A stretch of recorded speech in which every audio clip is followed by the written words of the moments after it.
Hey, welcome back to Twin Oaks Farm Poultry. Thanks for joining us on YouTube. We hope that you'll subscribe to our channel.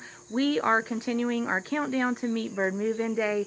We're going to be moving in 300 Cornish Rock Cross meat chickens August 23rd, and we're going through the planning steps and the action steps that we take to get ready for those chicks. Keeping in mind that those chicks start out egg size, but they grow quickly.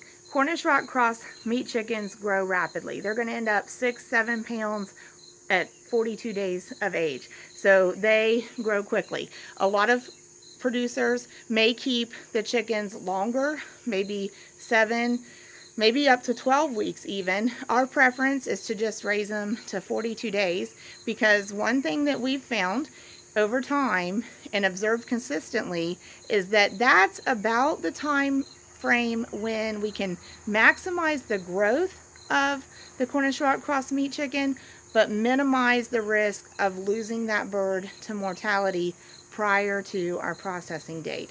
And so our tip 14 in the countdown to meat bird move-in day is to be prepared for finding dead chickens during production of Cornish Rock Cross meat chickens.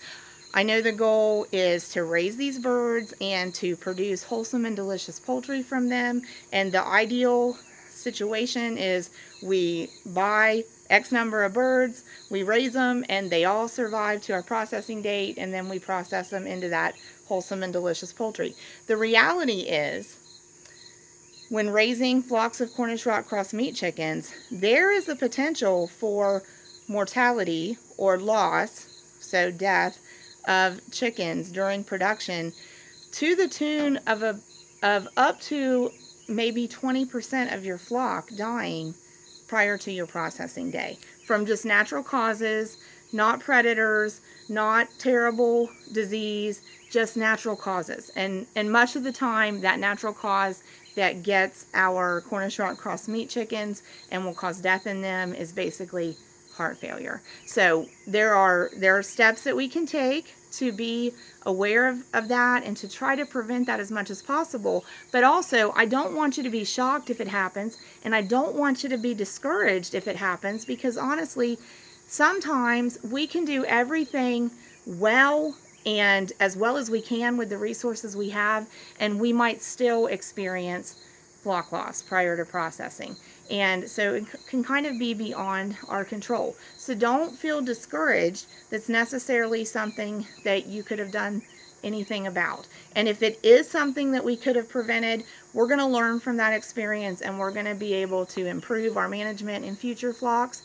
But it does happen. And we have found the further we go beyond 6 weeks, beyond the day that they turn 6 weeks, the higher incident maybe of losing some of those birds, because at the end of production they actually continue to grow pretty rapidly and have a large growth spurt even around that week 5 leading up to the day that they turn 6 weeks old. So that can bring on the heart failure.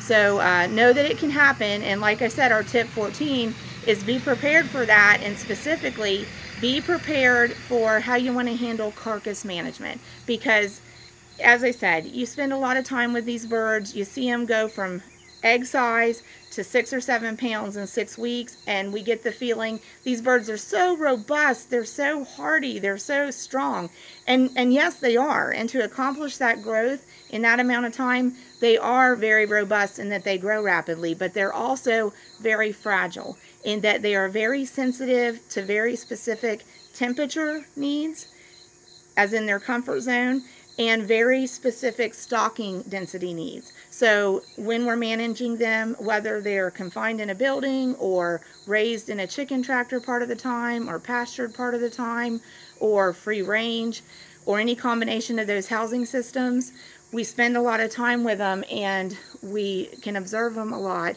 but they are fragile, and we have to manage those housing systems to account for keeping them in a temperature zone that works to keep them thriving and growing and keeps them surviving until the day that we want to process them, because that's the way in which they're fragile. If we are not able to meet their needs, we're going to have a higher incident of losing birds prior to processing. So, you know, we learn as we go, and we do better as we know better, and we have to start somewhere. But don't be discouraged. Don't be shocked. Loss happens during production when raising Cornish rock cross chickens. What are you going to do with the carcasses if you come out into your chicken pen and you find a dead bird or several dead chickens? First, identify, was it predators? If it was predators, you can deal with that. Get things buttoned up, keep the predators away from the birds. If it wasn't predators, chances are it was some kind of natural cause, potentially heart failure. So don't jump to the conclusion right away either that it's some awful disease. It potentially is most likely heart failure. But you got to deal with those carcasses. In a lot of large commercial operations, there'll be a barrel right in the building, and that's a dead barrel. That's for carcass management. And that's a daily task, like looking through the building and seeing if there are any dead birds and removing them from where the living birds are. And then those carcasses have to be disposed of. So 3 ways you could. We'll give you those real quick.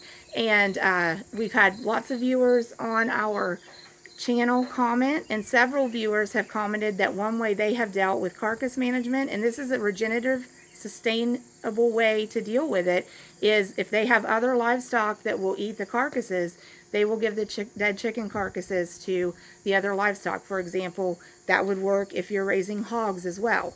So we have several viewers that have said they have experience with that and they do that. If you don't have hogs, you got to come up with something else, right? Or if you don't have livestock that you can do that with.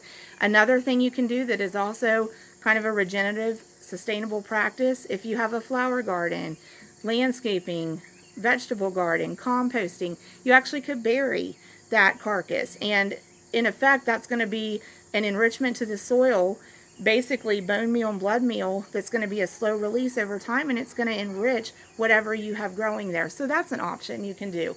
Another option is actually incineration. And part of the year we use burial, and part of the year here we actually use incineration.